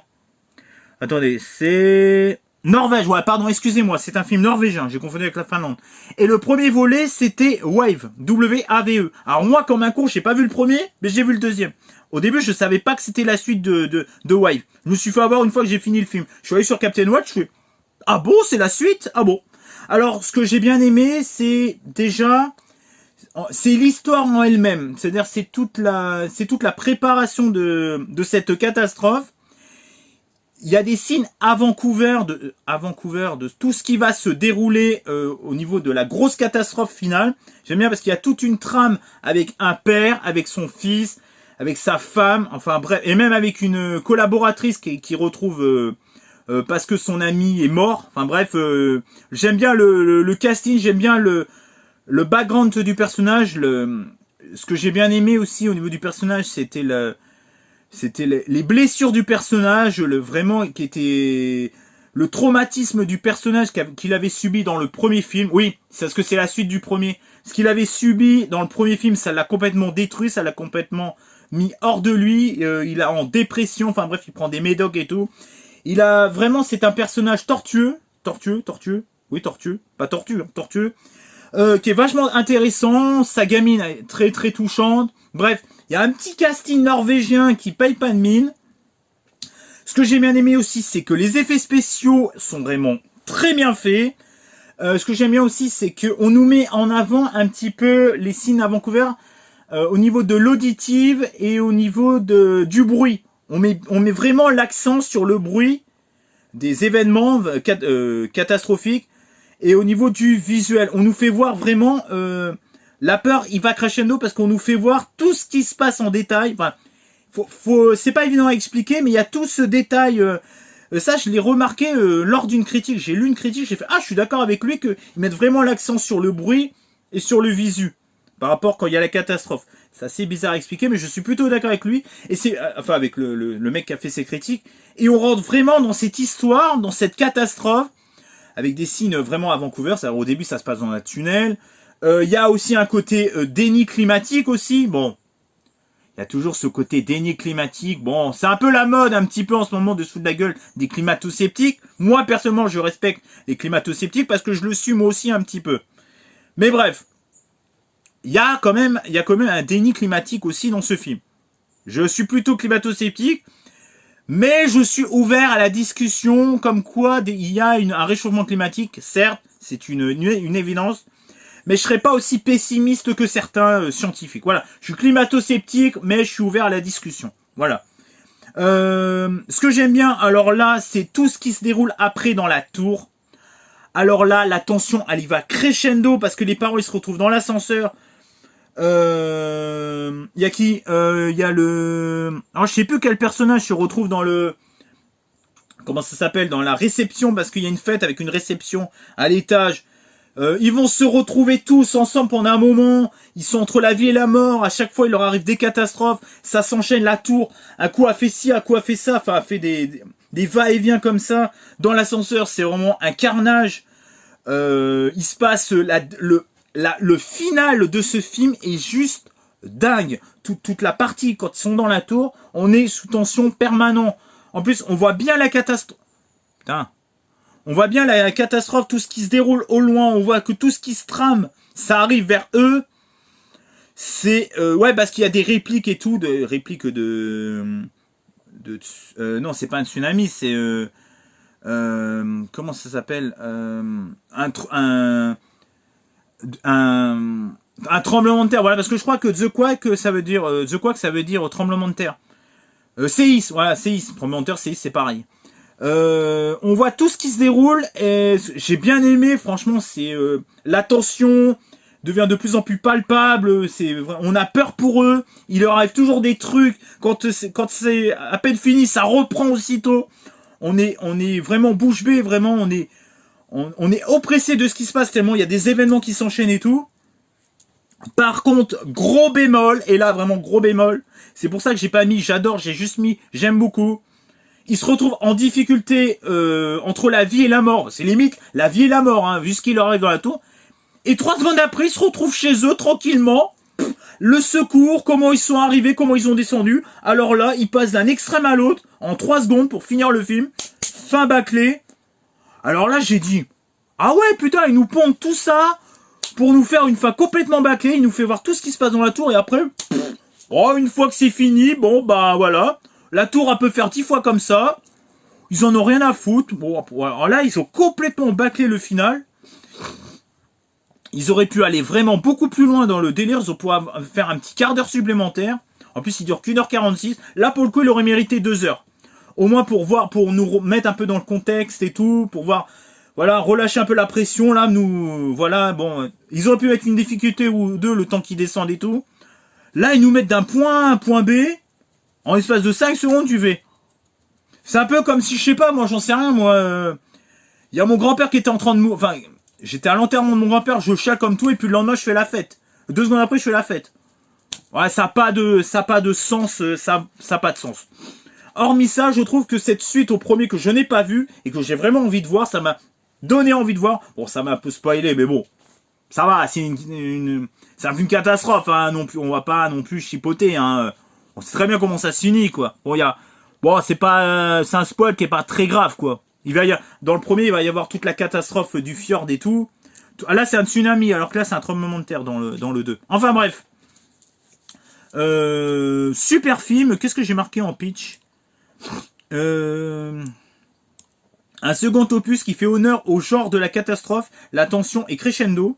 Le visuel et l'auditif est le point central du récit. La dramaturgie des personnages apporte une belle dimension au métrage. La longue scène de la tour est remarquable. Un final vite expédié. Et vraiment vite expédié, quoi, pour le coup. Ensuite, j'ai vu Maya l'abeille 3. Et ben, c'est un opus avec plus d'aventure. Parce qu'en fait, ils sont menacés par leur propre ruche. À un moment donné, ils font une connerie dans la ruche. Et pour les punir, la reine, vraiment la reine qui est gentille de base, a dit vous arrêtez vos conneries, sinon je vous sépare. Je vous sépare de la ruche, enfin bref, ils vont se retrouver séparés. Et donc, la reine a dit si vous faites quelque chose de bien pour notre ruche, vous pourrez rester ensemble. Bref, je mets entre parenthèses, voilà, je résume vraiment grossièrement. Et donc, ils vont se retrouver dans une petite aventure avec une animation que je trouve vraiment j'adore cette animation, je sais pas comment c'est fait, c'est nouveau style d'animation, bref, j'en sais rien. J'aime bien l'animation, j'aime bien comment c'est fluide, j'aime bien la colorimétrie de l'animation, le dessin et tout. Je sais pas si c'est fait par ordi, je pense que c'est fait par ordi, mais il y a une petite touche artistique que j'apprécie. J'aime bien ce style d'animation qui est plutôt bien fait. C'est toujours aussi touchant, il y a toujours le dépassement de soi, dépassement de soi. Bon, c'est un petit peu moins recherché que dans le deuxième, là on est plus dans les facilités scénaristiques. C'est une petite aventure toute mignonne, toute gentillée, une suite où l'aventure est plus prononcée par rapport au second. Les thématiques sont moins présentes, mais l'attendrissement de nos deux héros nous font craquer. Ouais, ils sont vraiment très très touchants les deux quoi. Même encore plus que dans le 2 d'ailleurs. Enfin, dans celui-là, enfin vous m'avez compris. J'aime bien le style d'animation de cette franchise, les dessins sont faits avec goût. Donc voilà, bah, je vous recommande si vous aimez le... Et le premier aussi, il était très très bien. Il faudrait que je le révise un peu parce qu'il y a des trucs que je me rappelle plus trop. Alors, je poursuis avec Hostel. Alors là, Hostel. Attention, Hostel, gros morceau du cinéma. Allez. Attendez, c'est Internet qui... Fichier Internet des fois. Alors, Hostel, un film de Eli Roth. Alors là, attention, parce que ce film... Alors, ça démarre littéralement comme un teen movie, comme un stoner movie, un peu à la genre American Pie. C'est des jeunes qui essayent de baiser tout ce qui bouge. Ça drague, enfin bref, du cul partout, des seins, du cul partout, enfin bref. Sauf que, évidemment, ils vont se retrouver dans un pays de l'Est. C'est marrant, les Américains, ils détestent les pays de l'Est. Je sais pas pourquoi. Et bah peut-être avec la guerre de la... Peut-être avec... Attends, je sais... Pourquoi d'ailleurs? Ah, peut-être avec la Deuxième Guerre mondiale, parce que les Russes, ils étaient... Attends, non, les Russes, ils étaient avec les Américains, mais alors pourquoi ils détestent... Bon, je sais pas pourquoi, je sais pas. Bref, à chaque fois qu'ils nous parlent dans un film d'horreur, les Américains, ils nous parlent d'un pays de l'Est, c'est souvent des gros pervers, des gros psychopathes. Bref, ils vont se retrouver dans un hôtel parce qu'ils ont été conseillés d'aller dans cet hôtel parce qu'il y a que des putes, il y a que des salopes, il y a que des couche-toi, marie-toi là, je sais plus quoi l'expression. Bref, des filles faciles. Donc, ils vont prendre du bon temps, ça va baiser dans tous les sens. Sauf que le lendemain, ça va commencer à partir en couille. Et c'est là qu'ils vont se rendre compte de la supercherie. Cet hôtel n'est pas l'hôtel qu'ils avaient prédit. C'est un hôtel bien plus pervers que ça. Vous allez voir, je vais pas vous spoiler. C'est un hôtel, en fait, c'est un peu un traquenard à touristes. Je vais pas vous spoiler. En tout cas, ce que je peux dire, putain, ils sont obligés tout le temps de faire des travaux, quoi. Putain, mais qu'est-ce qui me casse les couilles, hein? Putain! Chier, là. Ah, mais il y a toujours un connard pour faire du bruit dans mon quartier, là. Putain, c'est pareil, ça, hein. Enfin, bref, pardon, excusez-moi, je vais pas cutter parce que c'est comme si c'était un live. Ils vont se retrouver dans une situation, enfin surtout le dernier parce qu'il y a 3 personnages. Il faut recontextualiser ça. Il y a 3 personnages, 3 jeunes qui partent dans un pays, dans un hôtel qu'ils ne connaissent pas. Il y en a 2 qui vont disparaître et il va en rester qu'un. Ce que j'ai bien aimé, c'est déjà nous faire voir, nous mener en bateau, nous dire voilà, vous êtes en plein teen movie, vous êtes en plein film de cul à l'American Pie. Sauf qu'à un moment donné, bah ça va finir en torture porn. Et après, ça va finir... Ah, je vais pas vous spoiler, je vais pas vous dire le dernier... D'ailleurs, je vais censurer la critique que j'ai mise écrite. Et ça va finir en un autre style d'horreur. Il y a plusieurs sous-genres de l'horreur, plus de la comédie. Il y a moi, ce que j'aime bien, c'est qu'il y a plusieurs genres dans ce film. Et ils s'embriquent magnifiquement bien les uns avec les autres. C'est fait avec beaucoup d'intelligence. Niveau gore, niveau torture, on a de la torture, on a de la peur, mais un truc qui m'a un petit peu dérangé quand même, c'est que le côté teen movie arrive trop... Ça dure trop longtemps pour être aussi impressionné avec le côté torture porn. Disons que il y a tellement un gros flux il y a tellement un gros flux de teen movie, donc il y a tellement un flux de teen movie que quand le torture putain, je vais pas y arriver. Que quand le torture porn arrive, ça arrive un peu comme le cheveu sur la soupe, quoi. Ça arrive un peu comme le cheveu sur la soupe. Il y a un gros truc dans ce coup, paf, ça se passe comme ça. Et après, paf, ça se passe comme ça. Bon, sauf que après le torture porn et la dernière partie du film, enfin il y a même une avant-dernière partie du film avec le côté évasion. Il y a même un côté évasion.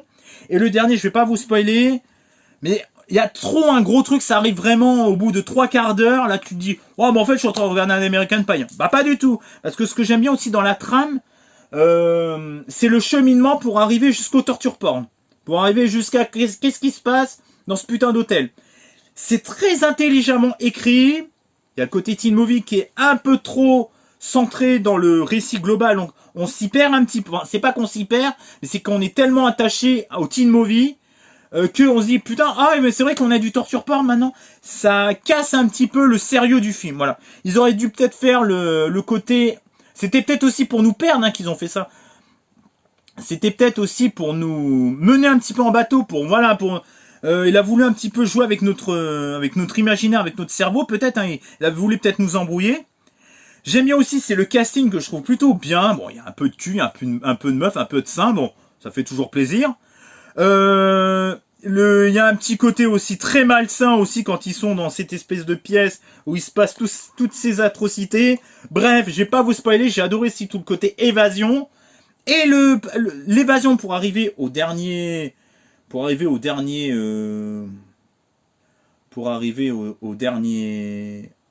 au final, pour arriver à ce que j'ai pas le droit de vous spoiler, voilà, pour arriver au sous-genre final, c'est très intelligemment fait, et je peux vous dire que pendant un moment, il y a une meuf, il y a une scène, il y a 2 scènes avec elle, tu fais, ah ouais, la pauvre, ah ouais, quand même. Alors, attention, c'est gore, c'est interdit au moins de 16 ans avec avertissement, hein. Donc c'est pas, attention, c'est pas du... c'est pas l'exorcisme de merde à 2 balles. Hein. Non, là, on est vraiment dans un vrai truc de... Bon, je suis en train de me foutre de la gueule de l'exorcisme. Je m'excuse de mon trollage, de mon côté troll. Bref, je trouve que franchement, c'est un film très bien écrit, avec beaucoup de sous-genres qui s'embriquent bien les uns aux autres, un joli casting que je trouve vraiment très bien. On passe du rire au gore, à la tension. Enfin bref, pendant un moment, on a peur pour les personnages. Bref, ça s'embrique bien, c'est super. Eli Roth a fait vraiment un film assez culte dans l'horreur quand même. Par contre, quand je vois qu'il est pas si bien noté que ça, par contre, bon, en même temps, les gens ils aiment rien, donc bon. C'est un film quand même qui est devenu culte, qui est sorti en 2006 et que j'ai vachement bien apprécié. Bref, qu'est-ce que j'ai mis un teen movie finissant en rivière. Ah merde, en rizière. En passant par le torture porn et le film à puzzle. Je trouve le film assez malicieux en abordant ces sous-genres avec brio. Le film est gore, sexy et dérangeant. La thématique des riches pervers m'a plu. Le côté teen movie empiète sur l'horreur. Oui, il y a toute une thématique avec les riches pervers que j'ai trouvé plutôt bien fait. Bon, c'est simple, c'est efficace. Il pose ça là, mais on comprend tout de suite ce qui se passe, quoi. Voilà, là... un petit peu de voir un petit peu le côté sombre des gens. On voit vraiment le côté sombre des gens, de l'être humain, quoi. Le côté sombre, très sombre de l'être humain. Il y a un petit côté comme ça que j'ai oublié de mettre dans ma critique. C'est plutôt là-dessus que je voulais accentuer mon propos. Voilà. En tout cas, Hôtel d'Eli Roth, vraiment un bon film. Il y a juste ce côté un peu trop teen movie qui casse un petit peu le rythme, la thématique et le rythme du film. Voilà. Ensuite, j'ai vu le film. Alors, j'ai vu le film Champagne, qui est un petit peu un dérivé de ce qui se passe, vous savez, barbecue, plancha, les petits mouchoirs. Voilà, tous ces films avec ces histoires de plusieurs potes qui se retrouvent dans une baraque. Ça se fait pas mal depuis quelques années, c'est un peu la mode, ce genre de film, un petit peu choral, là, qui parle... Non, c'est pas choral, non, ça s'appelle pas choral. Qui parle un peu des thématiques autour des amis et tout. Voilà, c'est un peu la mode depuis barbecue, plancha, les petits mouchoirs. Je crois que c'est un peu le même genre aussi. Alors, bah, c'est l'histoire d'amis qui vont se retrouver, pour fêter l'anniversaire de l'un de leurs potes. Sauf que les filles, elles ont un couple lesbien, ont repris les vignes de la famille. Je crois que ça appartient à la famille, je crois. Bref, à fond du vin bio et tout. Il va se passer ce qui va se passer. Il va y avoir des histoires plutôt légères entre les personnages. C'est intéressant à suivre. Au départ, avec tous ces personnages, on s'y perd un peu. C'est un peu brouillon. C'est comme le champagne. Comme le titre du film, on a un peu mal de tête. Parce que ça a du mal l'histoire a du mal un peu à commencer. La vraie histoire de base de ce film a du mal un petit peu à se... Quand il va commencer à se passer des choses, bref, ça met longtemps avant que ça commence vraiment. C'est pour ça qu'on a un peu mal de tête, parce que tous les personnages qui s'enchaînent, tu fais... Ouah, mais qui fait quoi là? Laisse-moi tranquille, laisse-moi boire mon champagne tranquille. Mais voilà, tu me fous trop de personnages d'un coup, là, j'ai du mal un peu à suivre. Et quand tu commences à t'attacher un petit peu aux différents couples, quand ça commence à s'engueuler, quand tu vois un petit peu pourquoi ça s'engueule et tout, eh ben tu passes un agréable moment. C'est un côté très franchouillard, très campagnard. On met à l'honneur un petit peu la campagne française, les vignes françaises, le champagne français. Cocorico, ça fait du bien de voir un petit peu ce genre de film. Ça fait du bien de voir un peu ce genre de film, un petit peu à l'ancienne. Ça fait très plaisir. Avec ce que j'aime bien, c'est qu'il y a un côté franchouillard et tout, côté très français, mais il y a un petit côté aussi très progressiste, parce qu'on met le côté lesbien et tout. Bon, c'est un côté vraiment une histoire à l'ancienne, mais avec comment on appelle ça, avec des mœurs d'aujourd'hui, quoi. Donc, moi, franchement, honnêtement, j'ai plutôt passé un bon moment avec un joli casting.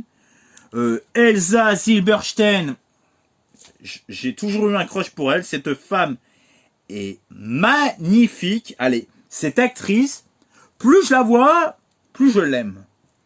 Si t'es célibataire, tu regardes ma vidéo et que t'es ok avec ça, je veux bien faire un bout de chemin avec toi. Et pourtant, la meuf, elle a plus de 50 ans. J'en ai rien à foutre de la différence d'âge. Il y a François-Xavier de Maison, il y a Stéphane de Groot, il y a Eric Elmonismo, il y a Sylvie Testude, il y a Stéphie Selma. Bref, un petit casting sympathique, voilà, qui est un peu dans le même genre que Barbecue.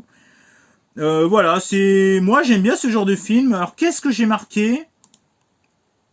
Un film de potes qui fait au départ mal de tête parce que c'est long à se mettre en place, mais par des petites pirouettes scénaristiques sympathiques. Attends. C'est loin à se mettre en place, mais par des petites pirouettes scénaristiques sympathiques et une bonhomie des personnages et un acting satisfaisant, le film est agréable à suivre avec un chouette final touchant. Oui, le final m'a vraiment touché. Vraiment, il y a une petite fin qui est vraiment toute mignonne. Désolé d'avoir fait un petit cut, c'est que je suis parti aller chercher à bouffer et à boire parce que ça fait 1 heure que je parle, un peu plus d'1 heure, donc là, il fallait que je fasse une petite pause. C'est comme si c'était un direct. Alors bon, au bout d'1 heure, j'ai le droit à un petit cut. Que j'ai pas fait tout à l'heure d'ailleurs. Alors là, je vais vous parler. Alors là, c'est vraiment mon petit coup de cœur de ces derniers jours. J'ai vu Le Voyage en pyjama. Attendez, je suis désolé, il y a Internet qui bug. Ah voilà. Ah bah dis donc, t'es loin à la détente, hein. Qui est sorti le 17 janvier 2024. Alors c'est l'histoire d'un professeur des écoles. Je crois qu'il... Non, il est collé... Non, des collèges, je crois, pardon, excusez-moi. Il décide de prendre... Qu'est-ce que tu fais là, toi? Il décide un petit peu de prendre des vacances, il décide de prendre un petit peu de recul, parce que sa femme, voilà, il est emmerdé par sa femme, parce qu'elle doit partir à l'aéroport, mais sauf que... elle a oublié de lui redonner, je crois que c'est les clés de sa bagnole, si je dis pas de conneries. Oui, non, c'est pas les clés de sa bagnole. Bref, il peut pas rentrer chez lui. Et il y a une âme charitable qui est une amie de sa femme. Sa femme d'ailleurs, où ils sont carrément limite en divorce, quoi. Elle va lui demander de la raccompagner. Enfin, elle va gentiment le raccompagner, quoi. Sauf que elle a décidé de faire Saint-Jacques-de-Compostelle. Elle va décider de faire Saint-Jacques-de-Compostelle en vélo. Et lui, puisqu'il aime bien les aventures, puisqu'il a rien à perdre, puisque c'est les grandes vacances, il va décider de partir avec elle en vadrouille. Alors, ce que j'aime bien dans ce film, c'est qu'il va se passer, le mec en question, notre personnage principal, le masculin, va aller de rencontre en rencontre, plutôt majoritairement féminine. Il va rencontrer des gens, il va rencontrer des différents personnages, entre guillemets féminins. Il va même rencontrer des anciens potes. Il va même rencontrer un ancien docteur qu'il connaît. Il va rencontrer aussi un ancien prof à lui. Enfin bref, il va faire un petit peu un voyage initiatique pendant toute cette période donnée. Parce qu'il a pris sa mutation, enfin il a pris sa démission pour l'année d'après en tant que prof. Donc il savait pas s'il allait y retourner l'année prochaine ou pas. En tout cas, rien n'était décidé. Il avait pris sa démission. Mais, entre guillemets, voilà, cette émission était que dans sa tête. Bref, il va faire un voyage initiatique, il va rencontrer plein de femmes différentes, de caractères différents, même des ex et tout. il va retrouver sa fille, enfin bref, ça va être tout un voyage initiatique autour de ce personnage qui est, on va dire, pas forcément tortueux, mais on va voir qu'il lui arrive pas mal de péripéties au cours de ce métrage. Alors c'est assez comédie, c'est pas de la comédie comique, on va dire, un petit peu comme un Bienvenue chez les Ch'tis ou comme un Tais-toi. C'est plutôt de la comédie un peu subtile, avec pas mal de romance. Il va tomber en kiff sur pas mal de meufs, il va coucher avec pas mal de meufs. Ce que j'ai bien aimé aussi, c'est le côté masculisme. Masculinisme. Je sais plus comment dire. Enfin bref, quand ça parle vraiment de la... attendez. Oh, t'es chiante, Tina, hein. T'es chiante, mon bébé, hein. Qu'est-ce qu'il a, ma fille? Merde, attends. Attends. T'es chiante, hein. Tu le sais, ça. Mais je t'aime, mais t'es chiante. Allez, sors, dépêche-toi. Bref, je sais même pas où j'en étais, moi. Donc, moi, ce que j'aime bien dans ce film, c'est qu'il y a un petit côté un petit peu à l'ancienne, où on met en avant les pensées de l'homme. Oui, ce que j'aime bien, c'est qu'il y a un côté masculinisme mesuré, en respectant les sentiments d'un homme. Voilà, il y a un petit côté, voilà, où on met en avant la parole de l'homme. Même des mœurs autour de la pensée de l'homme, vous savez. Et ce que j'aime bien aussi, qu'il y a un petit côté rétrograde, parce que, par exemple, je pense, pendant un moment, ils sont sur sur l'écriture inclusive. Lui, il va mettre en avant que c'est un peu nul, que c'est un peu, voilà, on perd un petit peu de la valeur des mots, parce que, voilà, enfin, il y a un petit côté rétrograde que j'aime bien, parce que c'est fait avec beaucoup de subtilité. On met en avant un petit peu la parole de l'homme, mais tout en... Attention, c'est du masculinisme, c'est pas du machisme, c'est du masculinisme où on respecte la vie de l'homme, mais il y a aussi la vie des femmes qui rend compte, qui est très important dans les films. D'ailleurs, on met pas en avant un genre et moins un autre genre. Vous voyez ce que je veux dire? Ils ont sur les deux pieds sur un même piédestal, vous voyez, on met les paroles de l'homme, les paroles de la femme, mais sans en écraser un ou sans en écraser l'autre. Mais lui, il a quand même un petit côté, on va dire, à l'ancienne, il a un petit côté, il va draguer les meufs à l'ancienne, mais sans pour autant être un goujat, sans pour autant faire de l'harcèlement de rue. Il va rencontrer des meufs qui sont même encore plus, au niveau de la drague, qui sont encore plus barges que lui, bref. Il va se comporter un petit peu à l'ancienne, mais sans être un gros lourdeau. C'est pour ça que j'aime bien le côté drague et tout, quand il rencontre les meufs et tout. C'est fait avec subtilité, c'est fait avec beaucoup de classe, avec beaucoup de gentleman. Lui, par exemple, pendant un moment, il y a deux lesbiennes. Il y a une lesbienne qui dit est-ce que ça te dérange de coucher avec moi parce qu'avec avec ma fiancée, on a envie d'avoir un enfant, mais par contre, c'est pas toi qui va l'adopter. Tu en sauras jamais rien ni rien. Le mec, oh bah moi je suis partant. Bon bref, il est toujours partant pour faire des expériences inédites. Il y a un côté où on respecte les sentiments de l'homme et de ses pensées et de ses fantasmes, mais sans pour autant écraser les pensées des femmes. Vous voyez, il n'y a pas de sexisme ni rien. C'est le même pied d'égalité. Chacun a sa façon de penser. Chacun est libre de ses mouvements. Il y a peut-être un petit côté rétrograde pour les connards, mais en tout cas, pour les gens normaux, ce film est vraiment très positif, très feel good. L'acteur principal est génial. Alors là, par contre, mention spéciale. Moi, j'ai toujours dit que j'étais amoureux de cette fille. C'est là qu'il jouait dans Camping Paradis d'ailleurs. C'est pourquoi il y est pas Constance Labbé. Constance Labbé est pour moi une artiste, enfin une actrice magnifique.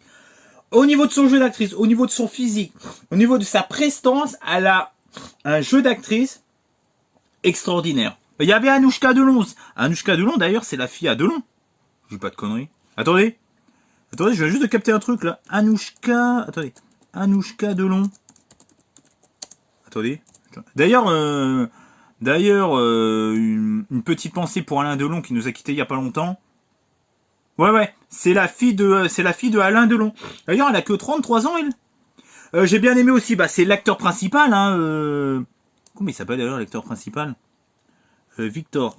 Alors moi, ce que j'adore, attendez, dans Captain Watch, l'acteur principal c'est Victor. Tu regardes dans le casting en bas, il n'y a même pas Victor. Va comprendre le délire, toi. Alors là, celui-là qui a fait la fille, franchement, celui-là qui a fait ça sur TMDB, franchement, t'es nul, hein, mec. Hein. Comment il s'appelle celui-là? Attendez, je vais regarder. Le voyage en pyjama. Non, mais c'est un... Non, mais c'est... Franchement, celui qui a fait l'affiche, franchement, il est vraiment nul. Hein. C'est l'acteur principal, il y est même pas. Alors ouais, super. Alors là, bravo, mec. Mais franchement, c'est Alexandre Laforie. D'ailleurs, je vais le signaler sur le Discord qu'il y a une grosse erreur, qu'il n'y a pas l'acteur principal, c'est pas normal. Bref, pour moi, ça m'a ressourcé ce voyage initiatique au cœur de la France avec des pensées un petit peu à l'ancienne, tout en respectant le côté progressiste, mais sans pour autant rentrer dans un côté woke complètement débile, avec un petit côté à l'ancienne, mais sans pour autant être un gros facho de base. Voilà. Un petit peu dans un juste milieu quoi entre tout ça. Moi, j'ai passé un super moment, ça, je me suis évadé, j'ai adoré, c'était mignon, c'était initiatique, les personnages et les paysages étaient somptueux. Il y avait des moments touchants, des moments drôles, des moments un petit peu plus sérieux. On a voyagé avec ce personnage, on a appris à le connaître. Enfin bref, ce film est un petit bonheur cinématographique, c'est un petit bonbon. J'aime bien dire ce terme, un petit bonbon sucré que j'ai gravement apprécié. Et les petites romances étaient vraiment sympas avec un casting féminin varié, vraiment un très bon casting secondaire féminin qui paye pas de mine quoi. Vraiment, ils étaient quasiment toutes bien quoi. Je dis quasiment parce que j'en ai peut-être oublié une, il y en a tellement. Un voyage initiatique d'un homme cultivé emprunt aux rencontres féminines fortuites. J'ai aimé que le métrage mette en avant les sentiments d'un homme dans un masculinisme mesuré tout en respectant le progressisme et le féminisme, évidemment. Ce film est un vrai bol d'air frais au paysage somptueux. Voilà. Voilà, je pense que j'ai quand même bien résumé. Le film est sorti, d'ailleurs il est sorti quand le 17 janvier 2024. Donc c'est un film de 2024. Ensuite, j'ai vu le second opus de Twister. D'ailleurs, le premier Twister était sorti, il me semble, en 97. Et d'ailleurs, la blonde, c'était celle-là qui jouait dans... Je sais plus. Je sais plus. Attendez, si, ça me revient. Attendez, Twister. Twister. Personnellement, j'ai préféré le premier Twister au deuxième, mais bon. Comment elle s'appelle? Non, Twister 1. Ah là, mais c'est pas vrai, hein. Oh, d'accord. Ils mettent même pas les personnages, là. Attendez. Le premier, c'était Helen Hunt. Et elle a joué dans pas mal de films, d'ailleurs. Attendez. Je suis sur l'ordinateur, donc je regarde au fur et à mesure. Elle a joué dans... Actrice. Elle a joué dans Dingue de toi, ouais, mais non. Je sais plus dans quel film. Ça m'énerve. Attendez. Je sais plus. Dans le premier Twister. Elle a joué. Elle a joué dans. Elle a joué dans Seul au monde. Bah oui, Kelly Freer. Bah oui, évidemment. Attendez. Seul au monde d'ailleurs, Seul au monde. Bah, elle a pas joué aussi dans. Je sais plus. Bref, je suis en train de me perdre là un peu là. Ouais voilà, c'est la petite gamine dans Seul au monde, voilà, c'est ça. Et sinon elle a joué Ce que veulent les femmes, voilà. Elle a joué dans Ce que veulent les femmes, elle joue Dracy qui joue un petit peu la menthe religieuse dans le film là. Avec aux côtés de Mel Gibson. Voilà, c'est bon. J'ai un peu résumé le truc. Bref, on se retrouve quelques années après parce que vous savez que elle avait réussi là, ses potes et puis elle, là, Helen Hunt, celle qui avait fait le projet dans le premier Twister. Vous savez les trucs qui vont en l'air là dans les tornades. Sauf que quelques années plus tard, il y a des adolescents qui veulent recommencer cette expérience. Sauf qu'en plus de ça, ils veulent mettre un produit, vous savez, avec des barils, vous savez, des espèces de barils ronds là. Avec un agent exprès pour pouvoir diminuer drastiquement les tornades. Bon, sauf que ça va foirer et tout. Personnellement, je trouve que c'est un divertissement typiquement de l'été. D'ailleurs, c'est le divertissement de l'été. Qui a fait pas mal de succès. Qui est sorti le 17 juillet. Bon, je l'ai maté sur internet le film, j'en ai rien à foutre. Putain. C'est à force de parler, des fois, à force de parler, ça donne envie d'éternuer. C'est normal. Parce que tu dégages beaucoup d'air et tout. Enfin bref, tu remues pas mal d'air et tout. Ce que j'ai bien aimé, c'est qu'il y a un côté plus humain que dans le premier, parce que dans le premier, on voit la rivalité, vous savez, des chasseurs de tornades. Vous savez que c'est un peu la chasse à celui-là qui aura la meilleure image. Sauf que là, c'est des youtubeurs dans le 2. Mais ils ont quand même cette âme de sauver les vies avant de faire leur propre objectif à eux. Il y a un côté plus humain que dans le premier. Ce que j'ai bien aimé aussi, bah, c'est les effets spéciaux. Hein. Il y a toujours des effets spéciaux, il y a toujours un gros budget. C'est toujours un côté divertissement assez spectaculaire. Hein, des films de cette trempe-là, quoi. Je crois qu'il y a plus de budget. Je sais pas s'il y a plus. Non, il y a plus de budget que dans le premier. Je pense que c'est une certitude. Les effets spéciaux sont pas mal. Après, ce que j'ai trouvé un peu dommage, c'est qu'on est vraiment typiquement dans le même récit que dans le premier. Ça évolue pas trop dans le récit, on est un peu dans un récit des années 90, mais on n'évolue pas... On n'est pas aussi attaché avec les personnages que dans le premier. On est quand même attaché avec eux, il y a quand même un casting vraiment sympathique dans le premier. Mais je trouve qu'on est moins attaché au casting au personnage par rapport à Blackstorm ou par rapport à Twister 1. On est moins dans cette empathie par rapport au film que je vous ai dit, la Blackstorm et le premier Twister de 1997. Mais ça n'empêche que quand même, je trouve par contre celle qui excelle vraiment, qui surplombe vraiment tout le casting, c'est la très très belle Daisy Edgar Jones, qui avait joué aussi dans le film là, avec les écrevisses là, comment s'écrit écrevisses, là où chantent les écrevisses, qui était un film sur un procès. Enfin bon, il y avait toute l'enfance du personnage et tout, qui vivait un peu dans les bayous et tout, qui s'était fait agresser sexuellement. Bref, pour moi, c'est la deuxième fois que je vois cette actrice Daisy Edgar Jones, que je trouve vraiment... Mais je trouve qu'elle surplombe le casting. Il y a Glenn Powell qui joue le youtubeur, que je trouve excellent. Il y a Anthony Ramos. Je suis pas fanatique de la gueule de l'acteur. Le physique de l'acteur, le charisme de l'acteur. C'est un beau gosse. Oui, certes, c'est un beau gosse. Ok. J'ai un peu de mal. C'est un peu comme l'acteur que je vais vous parler dans le film que je vais vous parler tout à l'heure. C'est un peu le même genre. J'ai un peu un délit de faciès que j'ai un peu de mal de rentrer un peu plus d'être plus attaché avec ce personnage. Un délit de faciès, ça arrive. Hein. Ça peut nous sortir du film des fois, ça peut arriver. Hein. Bon, là, ça l'a pas fait. Mais j'étais pas aussi attaché à ce personnage parce que il y avait un délit de faciès, j'aimais pas trop sa gueule. Mais il jouait très bien, il était charismatique, il était beau gosse et tout. Sinon, j'ai bien aimé la thématique de voilà, il faut sauver les gens avant de faire nos propres projets. C'est un excellent divertissement de cet été. Les tornades sont toujours mis en avant, il y a toujours des niveaux catastrophes, niveau destruction, c'est toujours un truc de fou. Quand la tornade s'arrête, c'est toujours majestueux.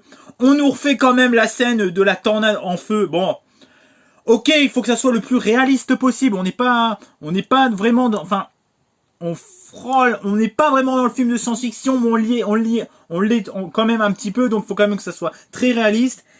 On se retrouve encore avec une tornade de feu. Bon, est-ce qu'ils auraient peut-être dû faire... C'est vrai que pour faire de l'originalité tout en respectant le côté scientifique, c'est pas facile. Ça doit pas être facile d'apporter de la nouveauté dans les destructions, dans la catastrophe. Voilà, dans ce cas-là, il faut faire un Sharknado avec des requins qui tournent. C'est vrai que niveau originalité du scénario et même des effets spéciaux et même au niveau des destructions et de comment gérer les tornades. Par exemple, moi je vois la catastrophe du feu qu'on remet dans le 2. Pour faire de la nouveauté, pour que ça soit hyper réaliste, c'est vrai qu'ils sont un peu bloqués au niveau de la science. C'est pour ça on va pas voir des trucs avec des requins. Hein, voilà, bon. Ils auraient pu faire un truc avec des poissons, parce que ça c'est déjà vu. Mais en tout cas, oui, niveau originalité, j'étais un peu déçu sur le... Pour moi, c'est un peu un Twister bis, mais en moins bien. C'est un peu dommage. J'ai passé quand même un excellent moment. La thématique d'aider les autres, d'aider son prochain, d'aider ceux qui en ont plus besoin que nous par rapport à nos objectifs, ça, j'ai trouvé que c'était noble. J'ai adoré le casting, le duo Daisy Edgar Jones et Glenn Powell, les deux fonctionnent à merveille. Il y a un petit duo vraiment qui se forme que j'ai adoré, j'ai passé un excellent moment. Il y a eu moins de tension, j'ai trouvé qu'il y avait moins de tension que dans Twister ou dans Blackstorm. Bon, Sharknado, bon, c'est différent, hein, ça c'est un truc nanardesque. Bref, il me manque un petit peu de la nouveauté, il me manque un petit peu ce truc pour me dire d'être plus attaché avec les personnages, d'avoir plus peur avec les personnages. Bon, un ou deux moments, j'ai eu un peu plus peur, mais j'étais plus accroché, j'ai eu plus peur quand ils étaient avec l'actrice principale et Glenn Powell qu'avec Anthony Ramos. Par contre, ce que j'aime bien, c'est que pendant un moment, il y a un retournement de situation que j'ai bien aimé. Il y a un retournement de situation avec le personnage Anthony Ramos que j'ai trouvé plutôt remarquable. Il était du côté des gentils, après il passe du côté des méchants, enfin entre guillemets, il repasse du côté des gentils, bref, il y a un retournement de situation de ce personnage que j'ai trouvé ça plutôt sympathique. Bref, le film est quand même excellent divertissement, j'ai passé un super moment. J'aurais peut-être dû le voir au cinéma, il aurait peut-être eu une dimension supplémentaire pour mon avis, il aurait peut-être eu... Peut-être qu'au cinéma, ça aurait apporté peut-être une dimension peut-être biaisée, certes peut-être biaisée, mais j'aurais peut-être vu les effets spéciaux, j'aurais peut-être vu quelque chose un petit peu de neuf. C'est vrai qu'on voit pas tout entre une télé d'1 mètre 07 et un écran de 12 mètres, enfin, je sais pas combien ça fait, 12 mètres, 13 mètres, j'en sais rien. On n'a pas les mêmes perceptions des choses. C'est vrai que c'est peut-être pour ça que des fois au cinéma, nos avis sont peut-être un peu biaisés. Enfin bref, c'est un excellent divertissement. Je suis amoureux de Daisy Edgar Jones, que je trouve magnifique, charismatique. Le casting, je trouve très bon, même s'il y a un délit de faciès vis-à-vis d'Anthony Ramos. Le truc, il joue plutôt bien, il est charismatique, mais c'est un peu sa gueule que j'aime pas. C'est pas parce qu'il est noir, attention, oula, attention. La preuve, dans le prochain film que je vous parlerai, le mec il est blanc. Donc, voilà, donc, ça équilibre, quoi. Non, ça n'a rien à voir avec sa couleur de peau, c'est juste, c'est son délit de faciès, c'est sa gueule que j'ai du mal à accrocher. Ça arrive, hein, ça c'est l'être humain qui est comme ça, des fois il y a des gueules qui ne reviennent pas. Et encore, bon, on s'y fait, à la fin on s'y fait. Bref, qu'est-ce que j'ai marqué au niveau du pitch? Un opus qui reprend les codes du premier avec un côté plus humain des personnages, la vie d'autrui est plus important que les objectifs. La tension est moins palpable que dans Twister 1 et Blackstorm, oui. Le côté tension est appauvri et par rapport aux deux autres films que je vous ai dit, ouais, la tension est moins présente. Les effets spéciaux sont de qualité, belle complicité entre les persos. Daisy Edgar Jones excelle dans ce film. Voilà, j'ai que ça à dire. Y en a qui disent que c'est copier-coller. Oui, oui, c'est vrai que ça manque peu. Mais je pense que l'originalité, ils peuvent pas trop se permettre dans les tornades parce qu'ils veulent faire un côté tellement réaliste qu'en fait, c'est même pas vraiment science-fiction. On est à la limite de la science-fiction, mais voilà. Ce que j'ai bien aimé, c'est qu'ils ont trouvé une nouvelle technique pour arrêter les tornades. Alors, est-ce que j'aurais peut-être voulu voir un petit peu plus l'évolution de tout ça et tout? Est-ce qu'il y aura une suite? Est-ce qu'il y aura une suite à tout ça? D'ailleurs, est-ce que ce produit d'ailleurs qui arrête les tornades, est-ce que dans la science, est-ce que ça a aidé? Est-ce que ça a fonctionné? Est-ce qu'on a déjà testé? Je sais pas où c'en est. Ils auraient dû mettre peut-être une fiche récapitulative juste avant le générique pour nous expliquer est-ce que ça s'était produit. Voilà, nous faire un petit... Vous savez comme ils font des fois dans les fiches, dans les films pour nous expliquer un petit peu l'avancée de tout ça. Est-ce que ça existait vraiment? Enfin, je pense que oui. C'est cette espèce de produit à base d'argent, vous savez, qu'on met sur les vignes pour éviter les parasites. Là. Je sais pas. En tout cas, je sais pas si... Je sais pas. Mystère. Vous me le direz dans les commentaires si ça existe. Si on réussit déjà à diminuer les tornades grâce à ce produit camé. Et hier, sur Arte, j'ai vu « Et au milieu coule une rivière », qui est un film qui est passé sur Arte. D'ailleurs, il a été comment on appelle ça restauré, ça a été une version... Parce que c'est un film qui est sorti en 92 aux États-Unis, en 93 chez nous. Un film qui a été restauré en 2016, je crois. C'est un film réalisé par Robert Redford. Robert Redford, qui ne connaît pas, c'est déjà un réalisateur exceptionnel. Par contre, il a fait quoi? J'ai un trou là, attendez, je suis pas cinéphile expert non plus. Robert Redford, bref, il a fait pas mal de films. Comment ça se fait qu'il se retrouve dans... Comment ça se fait? Il a fait... attendez, film complet... Bon bref, c'est un grand réalisateur, mais j'ai pas vu beaucoup de ses films. Bref. Bon, on n'est pas là pour parler de sa... Je vois qu'il y a un Avenger. Il a travaillé avec dans un Avenger. Enfin, dans un film Avenger. J'ai vu qu'il était cité. Enfin bref, c'est un film de 2h03. Alors c'est une histoire fraternelle. Alors, entre deux frères, incarnés par Craig Sheffer et Brad Pitt. D'ailleurs, Craig Sheffer, c'est celui qui fait le narrateur, donc c'est celui qui la narration, donc qui narrate le film. Vous savez, qui fait la voix off du film, le narrateur du film. Voilà, le narrateur du film, pardon. Donc c'est le plus âgé. Et il y a son petit frère qui a un peu plus une tête brûlée, qui est incarné par Brad Pitt. Bref, c'est dans l'histoire, dans les années début 1910 par là. Il se retrouve dans une famille très religieuse avec un pasteur presbytère, dans un presbytère, avec son père qui est pasteur et tout. Les deux frères vont vivre dans cette maison. Lui, il est très pieux, il est très religieux. Le père qui est interprété par Tom Skerritt et la mère d'ailleurs qui est interprétée par Brenda Blethyn. D'ailleurs, le père, il joue superbement bien. Et ce que j'aime bien aussi, c'est qu'il y a un petit côté très pagnolesque. Très pagnol, il y a un petit côté pagnol dans ce film que j'ai vachement apprécié, avec le fait que il nous narre un petit peu ce qui va se passer. Vous savez que la voix off avec le narrateur, qui est aussi interprété par Craig Sheffer, celui qui joue le grand frère de Brad Pitt. Bref, moi ce que j'ai bien aimé déjà, c'est ce côté bucolique, ces paysages majestueux de l'Arizona, la chasse le fait de mettre en avant un sport totalement méconnu, la chasse à la mouche, ce côté poétique du lancer là, ce côté poétique quand il pêche au ralenti et tout. Alors certes, il y a certains moments qui paraissent un petit peu longués, il y a quelques petites longueurs quand ils sont par exemple dans la famille de sa copine, la copine de Norman d'ailleurs, hein. Donc il joue qui est le grand frère qui est le grand frère quoi. Bon, il y a des moments avec la famille qui est un peu nul. Ce que j'ai bien aimé aussi, c'est quand il y a le frère de sa copine qui se retrouve avec lui en train de pêcher, qui est complètement cramé avec le soleil. Alors cette scène, elle est marrante. Il y a des moments légers, il y a même une bagarre entre frères qui est un petit peu choquante, qui m'a un petit peu interpellé. Bon, ils se sont engueulés un peu pour de la connerie. Pour un sandwich, les mecs, à la sardine. C'est assez dramatique sur le moment. Par contre, il y a un moment comique, mais par contre, évidemment, le final, ça m'a vraiment bouleversé parce que c'est un final assez dramatique, assez soudain. Je vais pas vous spoiler ce qui se passe, mais je pense que vous allez peut-être le deviner tout seul. Il y en a un qui est un petit peu plus mesuré. Le grand frère, il est plus mesuré. Et Brad Pitt, il est un peu plus tête brûlée.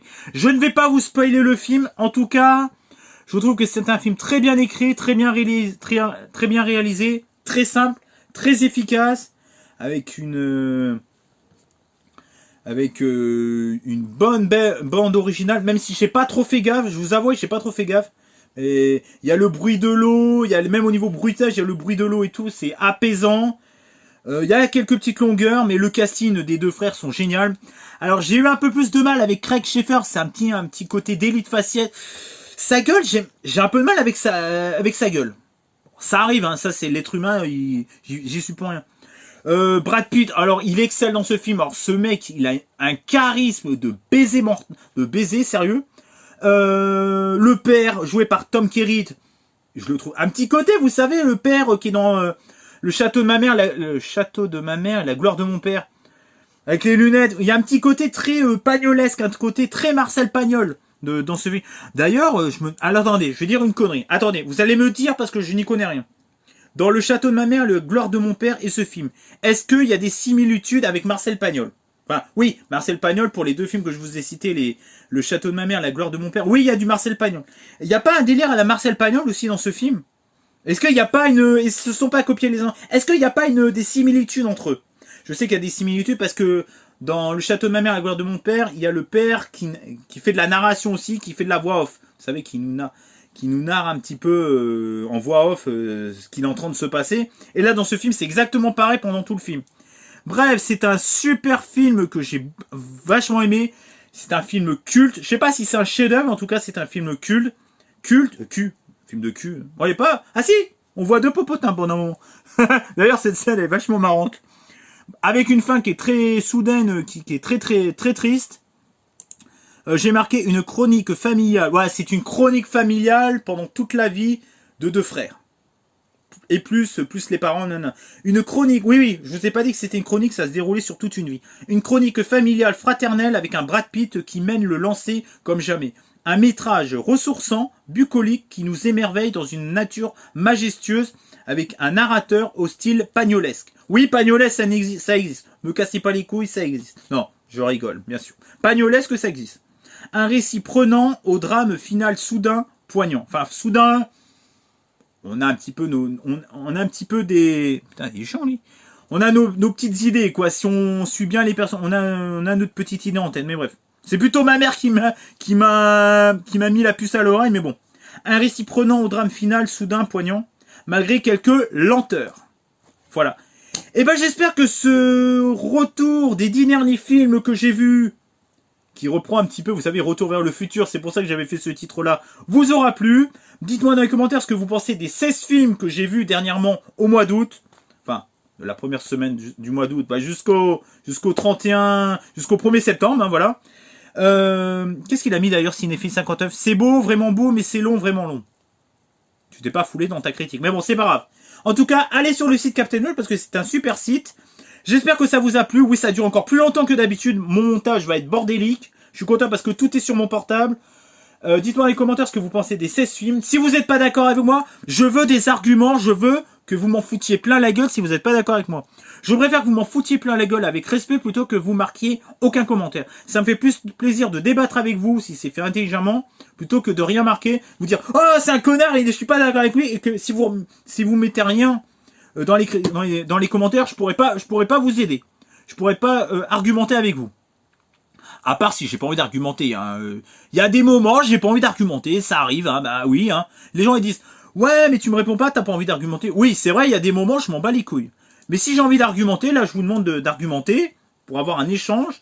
Je vous le demande, donc ayez l'aimable obligeance de le faire, parce que ça me ferait plaisir de vous répondre parce que le débat c'est très important. Mais c'est comme le consentement. Si le mec a pas envie de débattre, vous n'allez pas l'obliger à débattre.